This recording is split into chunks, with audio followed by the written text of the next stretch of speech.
A warning before we begin. This is a chilling story, inspired by terrifying true events. What you are about to hear may be deeply unsettling. Listen at your own risk.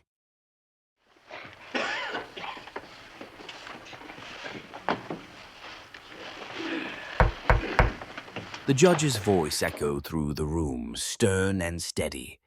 The defendant will now have the chance to speak. Tell us, in your own words, what happened that night. The defendant took a deep breath. His hands were trembling, but the mind was clear.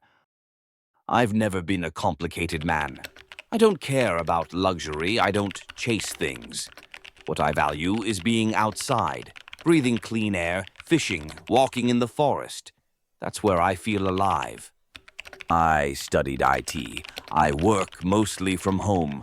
Sometimes I go into the office, have a coffee with colleagues, small talk a bit. Nothing special, just ordinary. That's all I've ever wanted to be, ordinary. But my body hasn't let me. For years I've been suffering from pain that never goes away.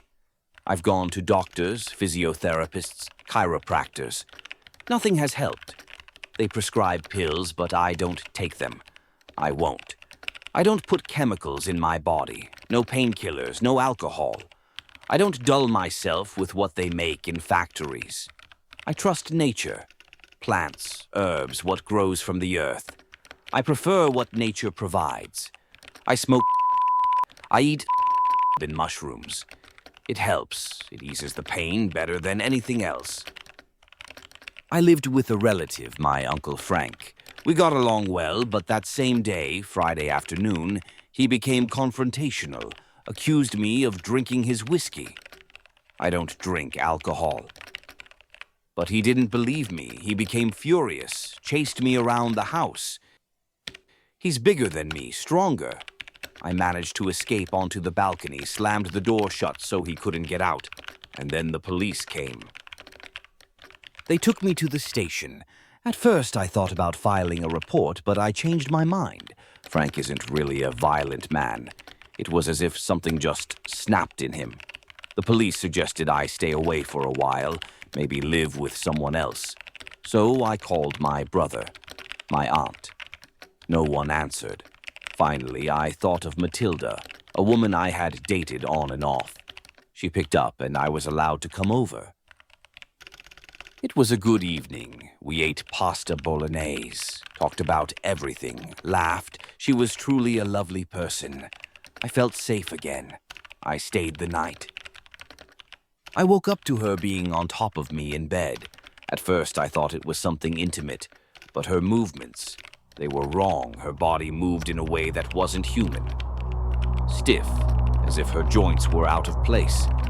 I got up in confusion, but then she grabbed my hands, pressed them against my throat, and leaned her face toward me. Mouth open, teeth just a few centimeters from my skin. And the sound was like that of a starving animal. Not human. A hissing, guttural noise that cut straight through my bones. I tore myself free, turned on the light, and then I saw her eyes. Gray-white, dull. Not alive, like glass marbles. She followed me through the room with slow steps, her body twitching at strange angles. Her sounds grew worse, deeper, inhuman.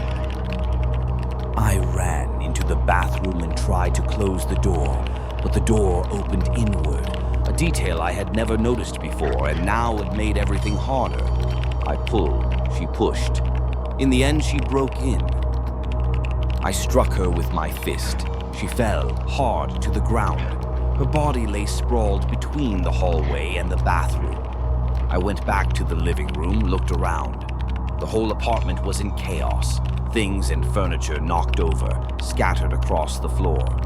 I scanned the room, searching for a phone to call 911. That's when I looked at Matilda. She was pale white. I went closer to see if she was breathing. She was ice cold, no heartbeat. She was dead. But then, she woke up. With a roar that cannot be described in human words, she threw herself at me again, her eyes wide open, her mouth grotesquely stretched as if to rip off a piece of my face. In panic, I grabbed something on the floor. My hands found an object. Iron. I hit her.